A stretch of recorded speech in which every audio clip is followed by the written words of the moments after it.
Kompas Petang kembali bersama saya Cindy Permade. Saudara Presiden Joko Widodo melantik Sekjen PBNU yang juga Wali Kota Pasuruan, Saifullah Yusuf atau Gus Ipul sebagai Menteri Sosial. Gus Ipul menggantikan Tri Risma hari ini, politisi PDI Perjuangan yang mundur dari jabatannya karena maju pemilihan Gubernur Jawa Timur. Usai dilantik menjadi Mensos, Gus Ipul mundur sebagai Wali Kota Pasuruan.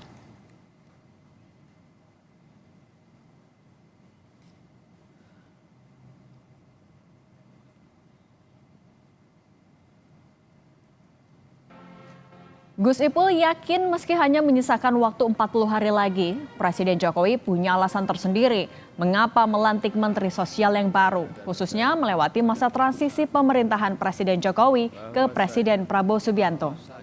Dalam menjalankan tugas jabatan, coba membantu ya dari waktu yang tersisa apa yang ada sesuai arahan Presiden. Tentu kita bicara juga masa transisi khususnya untuk Kemensos apa yang akan dilakukan di tahun 2025. Sudah ada komunikasi dengan Menteri sebelumnya, Bu Risma? Belum ada. Jadi belum ada. Per hari ini juga saya mundur sebagai Wali Kota Pasuruan, otomatis itu. Dikabarin kapan, Gus? Jadi Mensos gantikan? Ya, kapan ya? 1-2 hari ini terakhir ini. Selain Menteri Sosial, Presiden juga melantik Irjen Edi Hartono menjadi Kepala Badan Nasional Penanggulangan Terorisme atau BNPT, menggantikan Komjen Muhammad Riko Amelza Daniel yang memasuki masa purna jabatan. Presiden Jokowi melantik Sekjen PBNU sebagai Menteri Sosial. Kenapa Presiden memilih Gus Ipul menggantikan Tri Risma hari ini sebagai Mensos, bukan dari kalangan parpol atau profesional? Kita berbincang bersama Direktur Eksekutif Indo Strategik Mas Ahmad Hoirul Umam. Mas Umam, selamat sore. Selamat sore Mbak Cindy. Mas Umam, ini kan sisa 40 hari lagi, tapi Presiden Jokowi melantik Gus Ipul. Kalau Anda mencermatinya sebenarnya memang ada PR Mensos yang harus dikerjakan, tidak bisa sama PLT, atau justru ada kepentingan? Ya, kalau bicara tentang konteks kinerja dan juga kebutuhan teknokrasi, saya pikir tidak ada hal yang mendesak. Tetapi di dalam konteks kalkulasi politik, maka pengangkatan dari Gus Ipul, yang notabene saat ini adalah Sekjen dari PBNU, maka menjadi sebuah representasi dari apa yang menjadi proposal politik dari PBNU itu sendiri. Dan di saat yang sama, pengangkatan dari Gus Ipul sebagai Menteri Sosial ini setidaknya juga menggambarkan makro atau atmosfer politik secara general di dalam pola relasi antara PKB dan juga PBNU yang sedang konfliktual. Nah, situasi ini juga berbarengan dengan memanasnya situasi antara relasi kedua institusi tersebut, dan kita tahu Gus Ipul adalah salah satu tokoh yang cukup menjadi garda terdepan dalam pengkritik terhadap Caimin. Nah, di saat yang sama kalau misal kita cermati terjadi juga dinamika terkait dengan pemeriksaan Menteri Desa dan juga Daerah Tertinggal yang juga menjadi indikator bagi adanya dinamika dalam konteks politik dalam pola relasi antara NU dan PKB.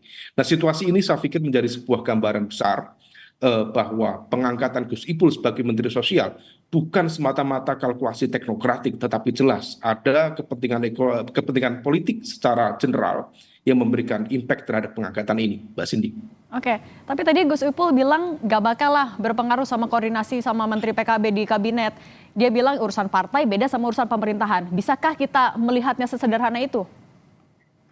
Ya, tentu dalam konteks kinerja di waktu yang tersisa ini rasa-rasanya tidak ada satu halangan yang cukup serius, karena bagaimanapun juga tupoksi dari Menteri Sosial tentu pertanggungjawabannya kepada Presiden, kecuali memang ada hal-hal yang mendesak yang kemudian memiliki irisan untuk berkoordinasi, berkolaborasi dengan kementerian yang berada di bawah kepemimpinan dari para politisi dari PKB.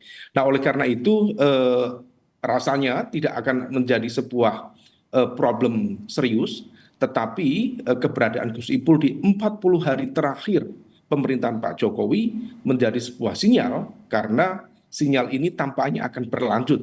Dan menurut informasi spekulatif, pos dari Menteri Sosial ini juga menjadi proposal dari PBNU sendiri, yang menurut informasi yang beredar, PBNU berharap ada 2 pos kementerian, salah satunya adalah Menteri Sosial dan yang kedua adalah Menteri Agama. Dan ini yang kemudian akan menjadi bagian dari pertarungan sekaligus juga stimulasi pola relasi konfliktual antara PBNU dan juga PKB. Meskipun ini sebenarnya bukan institusi, tetapi didorong oleh pertarungan ego dari para elit dan juga individu-individu yang secara umum sedang kurang produktif situasinya. Mas Umam, tapi kalau kita lihat dari beberapa reshuffle terakhir kan selalu berkaitan dengan transisi. Orang-orang yang kemungkinan besar akan mengisi jabatan lagi di pemerintahan Prabowo Gibran sudah mulai ditempatkan mulai sekarang. Apakah artinya Gus Ipul juga adalah termasuk menteri yang akan lanjut di posisi Mensos tadi?